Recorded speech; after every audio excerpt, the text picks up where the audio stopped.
This one is more than likely going to cause a little bit of a controversy. I'm sure the comment section in this video will be active. Some of you agreeing with me, some of you calling me absolutely insane, but I've been doing a little bit of typing. I've spilled all of my thoughts, maybe not all of them, but most of them about this subject onto this page. Let's get into this video, guys.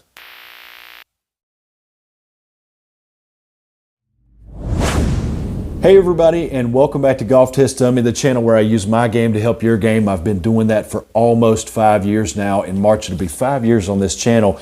And in that time, I've put in a lot of effort to try and learn new methods of swinging the golf club, testing them out fairly thoroughly, in a lot of cases at length, and then giving you my results, sharing the results of those tests and those in-depth reviews with all of you here. I hope that it's helped you to make some decisions and maybe find some answers that you've been looking for. And I'm sure it's sparked many more questions possibly than answers throughout the course of the series that I've done. I've typed up some thoughts here, and the subject, as I said in the beginning, is probably going to be pretty polarizing. There's going to be people that love this and agree with it, and then there's going to be people that completely disagree, and I welcome all of your comments in the comment section down below. I don't say these things lightly, and in no way am I trying to bash or degrade anybody else. So without further ado,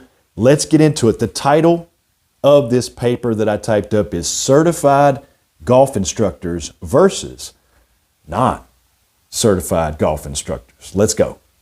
So I'm going to start you out by reading the first paragraph of this paper. I won't be reading everything. I'm going to try and make this more of a conversation or a podcast type piece, but I want to read this beginning to you because I feel like it's sort of the mission statement or the hypothesis of this little experiment. I started off by saying the vast majority of us think of golf instructors as having attended school and receiving training to get a certificate or a diploma that means they know what they're talking about. We also assume that those teachers should be able to play to a very high level, or at least they were playing at a high level at some point in their career.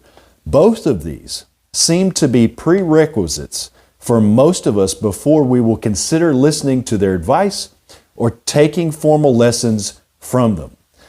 But just how important are those prerequisites, and are all of the worthwhile instructors out there checking all of these boxes? Are these instructors of value that have none of these things working in their favor?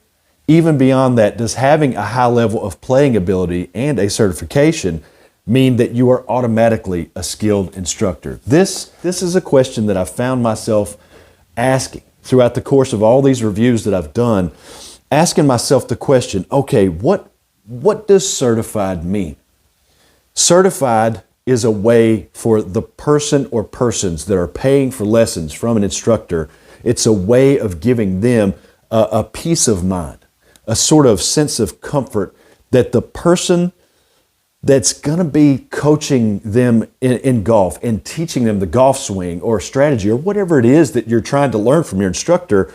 And there are differences between instructors and coaches. Okay, let's just get that out there in the beginning. But that certification gives you a sense that you're talking to an expert. You're talking to someone who knows what they're doing, and they're not going to steer you wrong. But if you don't have a certification from the PGA, the USGTAA, the USGTF, or any of these other organizations out there, if you don't have that certification attached to you as a coach, as an instructor, as a teacher, does that mean that you're not worthy of being a golf instructor? And furthermore, does that mean that if you are teaching golf, that you have no credibility and that you're not worth that person's time and that you ultimately can't help them be better golfers? All right, first, I alluded to this a minute ago. There's multiple programs out there that provide training and certification. There's the PGA, there's the USGTF, the PGTAA.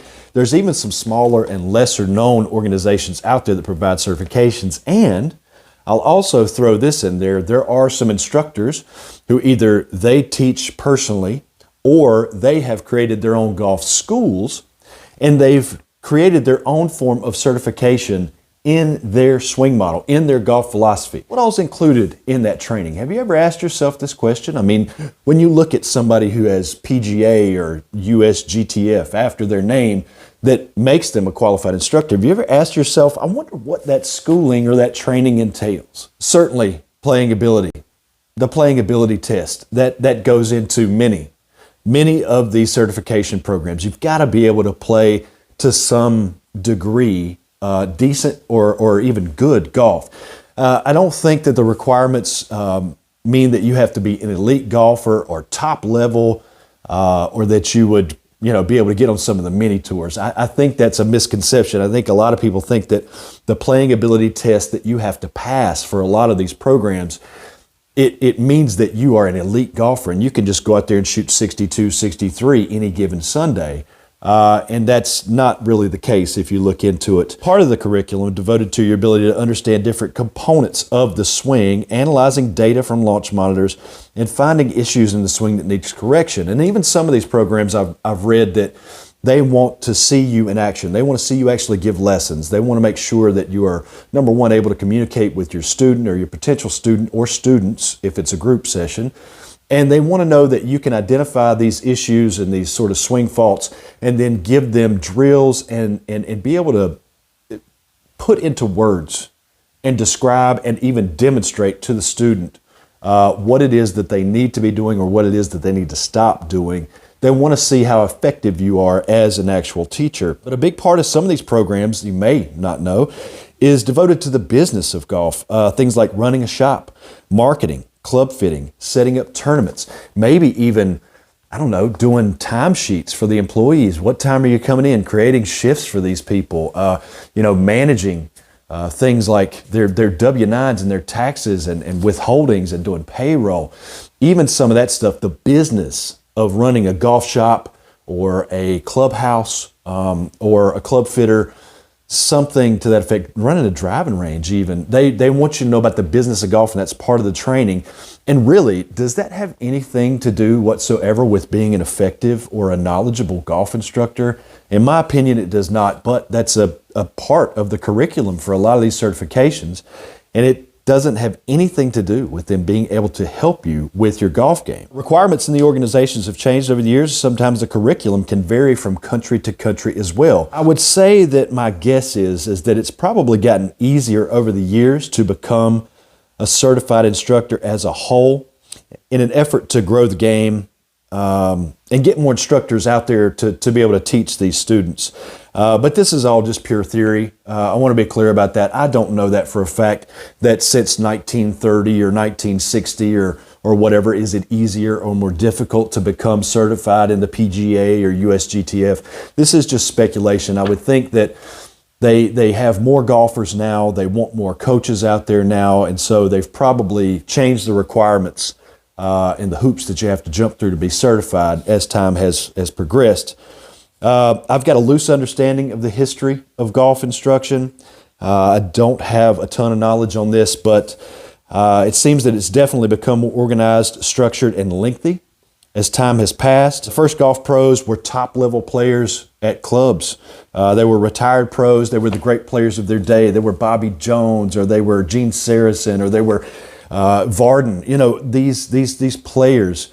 These people kind of became the mouthpiece for what the golf swing was supposed to be and what a good golf swing was. This is who everybody was listening to. I think if you want to look at sort of what we understand modern instruction to be, the type of golf instruction that most of us are familiar with, you've probably got to get into the 20th century. I think the modern model of coaching, what we see now, it started in the mid-20th century. At least our understanding of it, having pros at the club and driving range and being able to do all that. And then, of course, in the 80s, cameras started to come along. And then as time has progressed, now we have apps on our phones. We've got slow motion video. Most of the instructors were high-level players or better-known players or club champions. That's who everybody looked to for instruction because they had the ability to play at a high level. That's why they became coaches. That's why people listened to them. That's why they were credible. That was their certificate was their past, their history with the game, their ability to play at a high level, trophies or tournaments they had won. Their reputation was their certification. There's hundreds or thousands of elite golfers out there. However, that doesn't necessarily mean they would make good instructors. Bubba Watson, Mo Norman, those are two top-level elite golfers, and I don't think either one of those would make a good instructor. Bubba Watson, by his own admission, and Mo Norman, I've seen tons of his videos. I don't know that he would be effective in getting his message across to a lot of people. However, he was the greatest ball striker in the history of golf. So I don't think that just because you were a great player means that you would be a great instructor. That makes another question inevitable. Is the inverse true? Just because you're a good golf coach, does that automatically mean that you play at a high level or that you did at one point? An example that instantly jumps into my mind here is Claude Harmon III. I've seen some of his videos. By his own words, he has a bag full of hybrids and can't break 80. He struggles to break 80. These are his words. I've seen it in one of his videos. He shows his bag. He's got lots of hybrids because he's like, hey, I just can't do it. But he knows how to coach elite level players. He comes from a bloodline of golf royalty, the Harmons. But by his own admission, he is not an elite player and he's never been an elite player. But people trust him. He is a very respected top-level coach, but he can't do it. In that same vein, do you have to possess a certification or diploma to teach golf? Or even further, do you have to have a certification to teach golf well or to top players? I think that's the heart of what I'm driving at here is what makes a really good golf instructor, what makes a good golf coach, and do the certifications really matter? If you don't have PGA or PGTAA or USGTF after your name, does that mean that people shouldn't listen to you? Does that mean that you can't help golfers? Does that mean that the advice or the tips you give are unworthy and should not be listened to? Conversely, just because you have those letters behind your name and you have those certifications, does that mean that you are a great teacher and that you are effective and that everybody should be listening to everything you tell them to do? That is the heart of this whole conversation, and that is the part that I think, a lot of people just don't think about that. They just don't consider it. If you go to a mechanic shop, something's wrong with your car, you pull into the mechanic shop and you're like, hey, fix it.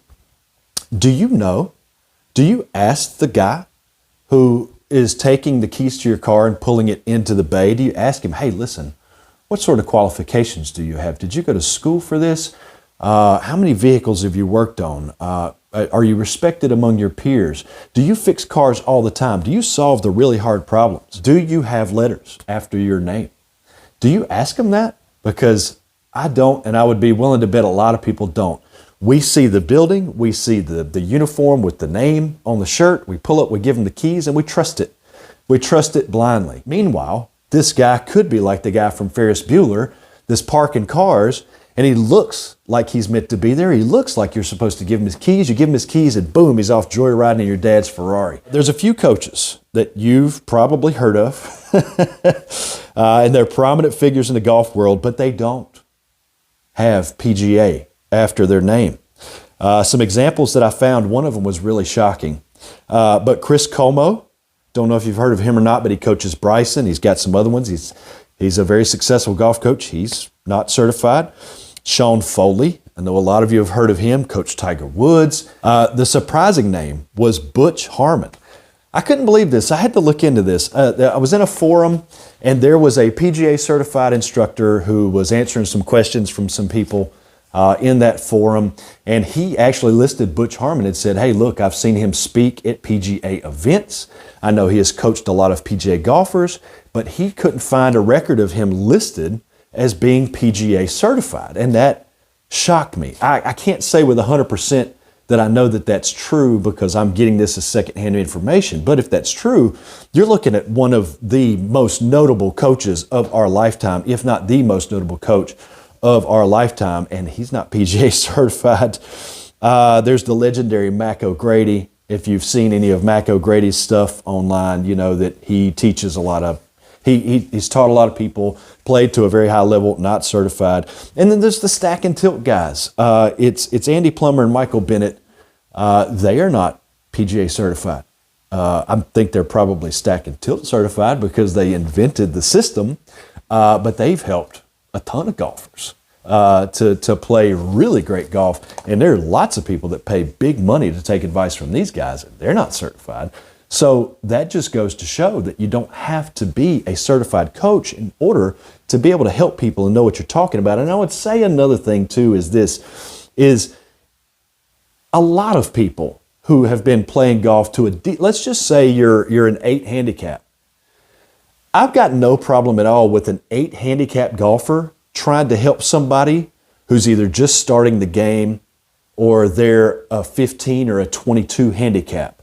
They may not be able to help them become Tiger Woods, but I think they can certainly help them shave a few strokes off their game. That being said, there's people that say, well, I wouldn't take lessons from somebody who couldn't beat me on the golf course.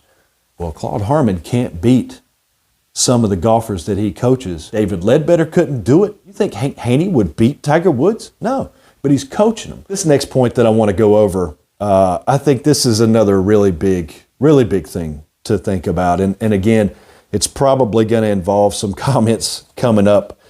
But speaking of the swing model that certified coaches teach, there's a glaring issue that just sticks out in my mind. One of the main objectives of these organizations is to teach fundamentals and swing models that are universal or at least fairly close.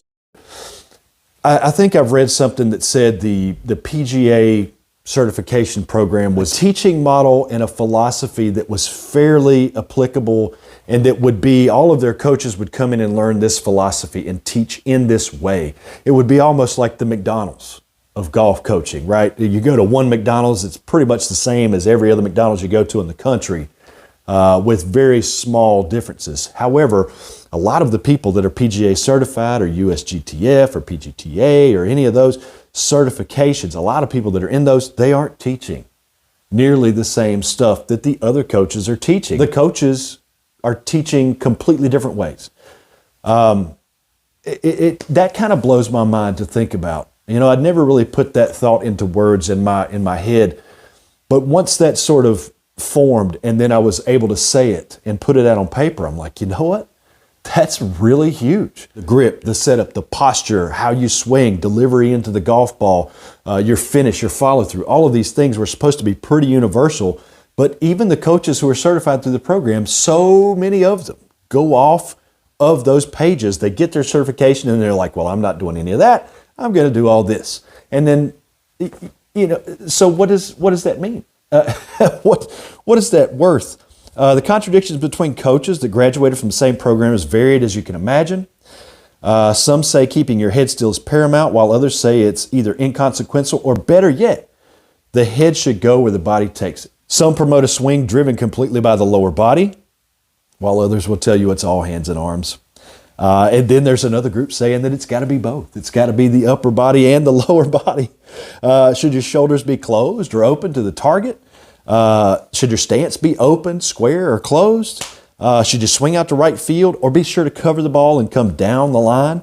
Strong grip or neutral? It goes on and on and on. I'm sure you've heard these countless contradictions in a lot of golf instruction across various videos that are out there. At least one thing, not only, but at least one thing that I can say without question and 100% certainty, that is, what's good for the goose is not always good for the gander when it comes to golf.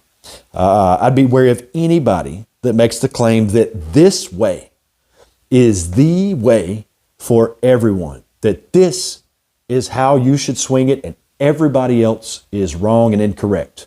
I would be very wary of that type of instruction. You could always argue that there are certain ways that may optimize performance for one person versus another, but that kind of brings me to my next point. And this one is a very important point for all of us, me included, to consider and keep on the front burner of our brain stove. In my opinion, before you take off down any instructional path in golf, there are some very important questions you need to honestly answer and some thoughts to keep in mind. What kind of golfer can you realistically be? Are you going to be a tour pro?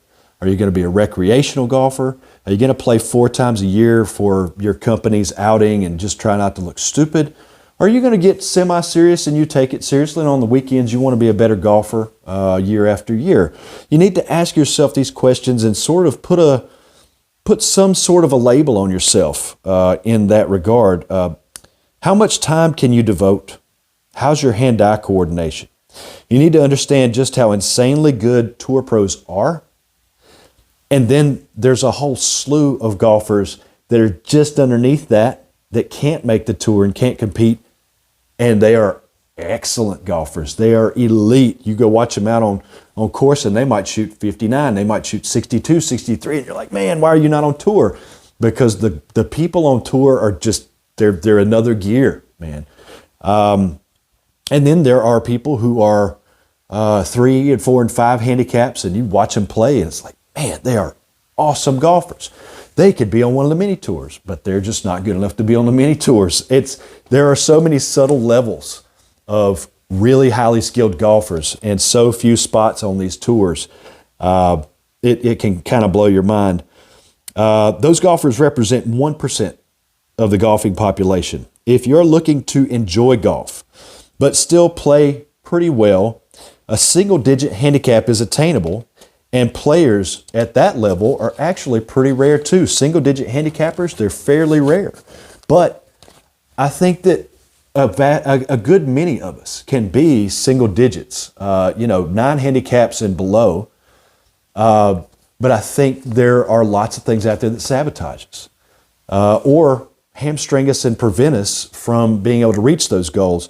A big part of what many golf instructors are teaching requires you to put in hours, months, and years of work to get benefit from. If you aren't going to put that time and commitment in, then it's likely the instruction that you're getting is going to be pretty frustrating and fruitless by and large as a whole. A lot of the swing models and the tips and the instruction, the modern conventional swing model that's out there today, a lot of that has been born from looking at top-level tour pros and elite golfers and trying to find what they do universally pretty well or pretty similar between them, and then they'll label that as a fundamental. And they'll try and put that collection of things together, sort of those universalities or commonalities that they see in those elite and high-level players. And from that, they say, here's position 1, 2, 3, 4, P1, P6. You've heard all those. And at each one of those points, you need to be in this range. It's actually the Golf Tech model. It's what they're trying to do. And I've got no problem with that.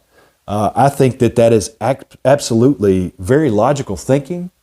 And I think that method and that approach or that swing model does work for some.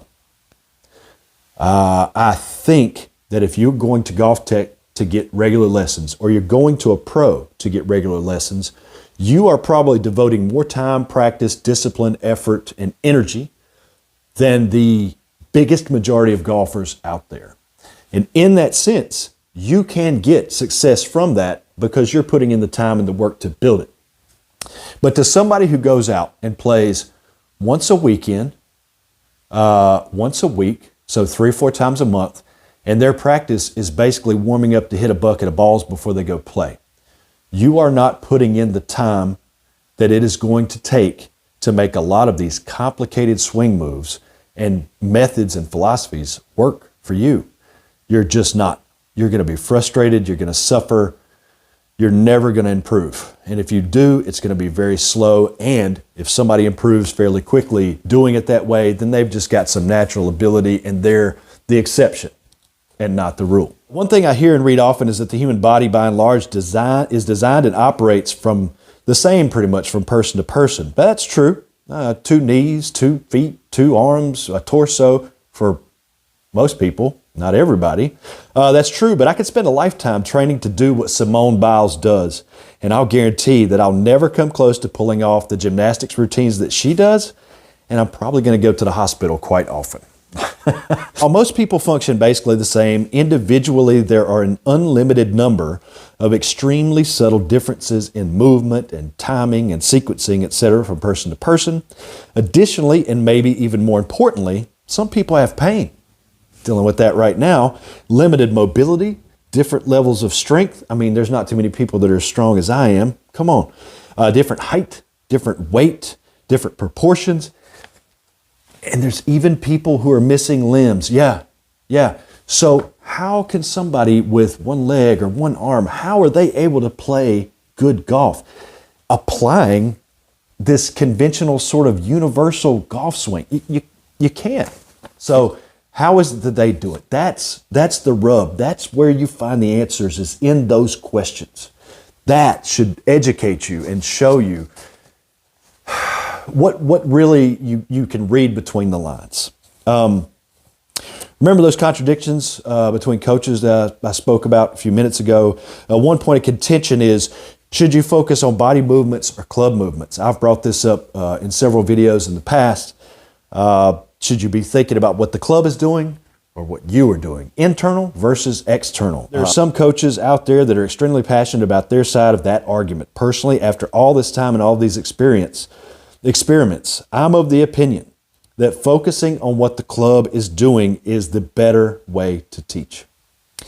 It's the only real constant across the board. When you're talking about a universal teaching philosophy, this is about as close as you can get, because golf clubs vary in length, lie, loft, head shape, all that. However, they each have a club face, and they all have to abide by the laws of ball flight dynamics.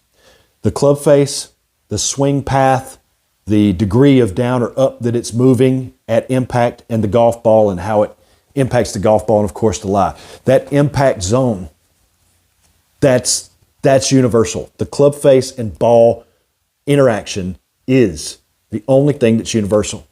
I've gone through this 1,000 times, and I've tried to make more fit into that. I can't.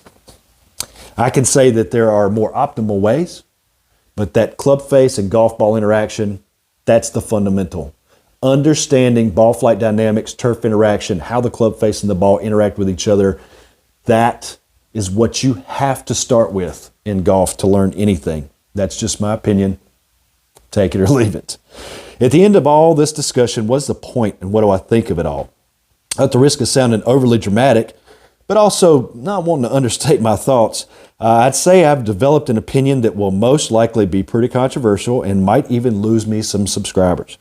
That opinion is this: in the era of technology that we are in, and I'm reading all this stuff, sorry, so that my thoughts are clear. In the era of technology that we're in, with launch monitors, social media like YouTube coaches, advanced apps on smartphones, and cameras being as good as they are, the golfers that fall into the normal category may not need the certified professional instructor as much as they used to. Not saying they're obsolete, just saying maybe not as much as they used to. First off, the modern swing model that the majority of the instructors are teaching is based on elite golfers and the younger up-and-coming players, while the biggest percentage of golfers out there are neither elite, highly athletic, or young and flexible. Look up the demographics for golf. So it's a bit like trying to fit a Ferrari engine into a Mini Cooper. On top of that, even if the majority of us were physically capable of these moves, you'd still have the time and discipline issue to contend with. We don't have time to devote to reaching the elite level. We don't have the time or the discipline to practice as often as needed. And really, most of us are just looking to get around the golf course on the weekend, have fun, play to a level we see as being above average, and just enjoy time with friends without looking like complete idiots. I would say that the majority of golfers out there would be happy to break 90. If they were to be able to break 80, which I think is possible for so many golfers out there, they would be through the roof. They'd be ecstatic, especially considering the proportion of time and effort that they put in to get to that point. That level of golf doesn't have to involve relearning how to move every bone in your body. That level doesn't require hours and hours every day to maintain high performance. That level doesn't take an athlete or a younger body. And if you need to shave strokes or get more consistent shots, some very simple tips can help, some guidance in the right direction at the beginner level or maybe even at the beginning of the intermediate level. As far as certifications go, in regards to whether or not they are completely necessary, I think the latest generation of golf instruction, especially YouTube golf instruction included, available, has shown us that you can find great help to reach a higher level of golf without the written in stone prerequisite of the tip coming from a certified coach. For instance, Matt from Golf Sidekick, don't know if you've seen his channel or not, he's helped thousands and thousands of golfers with their strategy and trying to figure out just how to get club on ball and move the ball down the course more effectively and shave strokes without even working on your swing. He's helped thousands. He's not certified. Interaction of the club face and golf ball at the impact zone is key, and it has very little tolerance for inaccuracy. The strike, you have very little tolerance. You've got a small golf ball and a small club face, and it's sitting on a lie, typically, where you have to be pretty accurate with that strike. It doesn't have a high tolerance for inaccuracy. But beyond that, there are endless ways to swing the club, and that's why so many golfers can play great golf while looking very different. My final thought to leave you with is this: I will never be content with my golf skill. Each day I'm trying to be better. And while that might sound like I should be training with an elite swing model with the loftiest goals imaginable, it's important to remember what you have to invest in your game and set your goals accordingly so that you realize that the vast majority of us need a very simple, repeatable, and easily understood swing with very little thought and effort when you're standing over the ball to make each swing. The only true fundamental is impact. Everything else is negotiable. Thanks for